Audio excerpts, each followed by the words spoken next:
Bonjour à tous et bienvenue dans Outre-mer le Mag. Ici votre commandant de bord Brice Laurent Dubois sur le vol TX FR3 à destination des Outre-mer. À mes côtés, Sanji et Max. Bonjour à tous les deux. Bonjour commandant.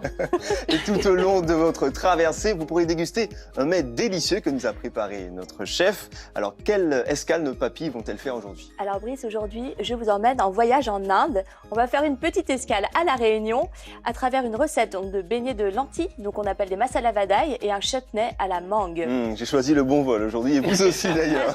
Et alors Max, on m'a informé qu'il y a une personnalité dans l'avion. Est-ce que tu peux nous révéler son identité? Oui, aujourd'hui, décollage immédiat vers Paris 2024 avec un grand espoir du judo français, souvent comparé à Teddy Riner.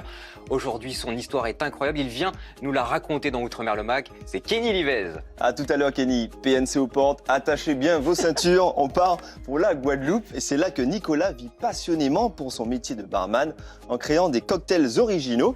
Puis cap sur la Nouvelle-Calédonie pour découvrir la foire de Bourail.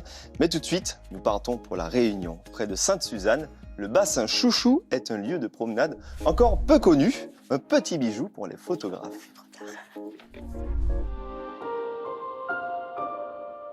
Dans les hauts de la Réunion, serpente la Ravine Sèche, un cours d'eau qui ne compte pas moins de 5 cascades sur son parcours.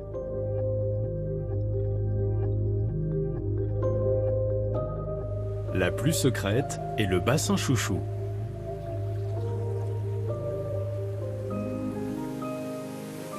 Alors là, on est dans le lit de la Ravine Sèche, dans les Hauts de Sainte-Marie, au niveau du quartier de l'Espérance. Et on a juste à quelques minutes des habitations un beau bassin qui s'appelle le bassin Chouchou.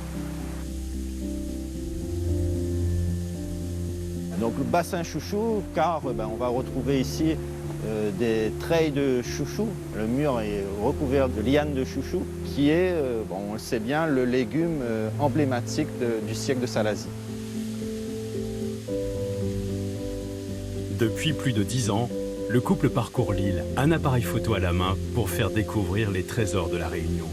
Avec ma femme, on est venu faire une petite sortie photo pour essayer de voir comment est-ce qu'il est le bassin Chouchou lorsqu'il n'est pas en période de crue. La cascade qui coule de manière assez faible, mais le bassin il est toujours présent, donc le coin est toujours aussi paisible. Les cascades de la Réunion, c'est vraiment un trésor, parce que si quelqu'un vient à la Réunion sans avoir vu au moins une cascade, on ne peut pas dire qu'il a découvert la Réunion.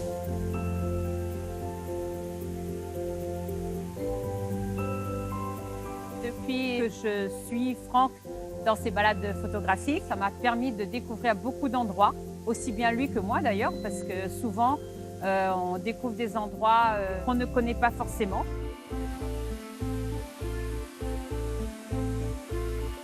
Je fais l'assistante quand il faut chercher du matériel dans le sac photo, mais je sers aussi de modèle quand il faut montrer la grandeur de la cascade par rapport à un humain en fait.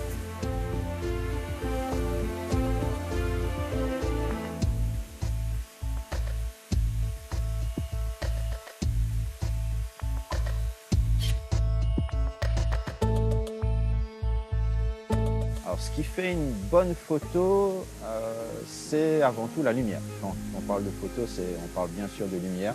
Donc moi, je viens souvent sur mes spots photos très tôt le matin pour profiter de belles lumières ou très tard le soir au moment des couchers de soleil. Le bassin Chouchou, on peut dire qu'il est assez connu des habitants qui habitent dans le coin, mais pas forcément de toute la population réunionnaise. C'est assez confidentiel, oui. Alors là, maintenant que le soleil est sorti, j'essaye de capter l'ensemble de la lumière qui est présente avec énormément de contraste.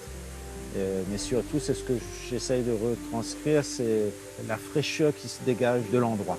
Parce qu'on est quand même entouré de verdure, on se croirait dans un petit Éden, on se croirait presque sur une île déserte, quoi.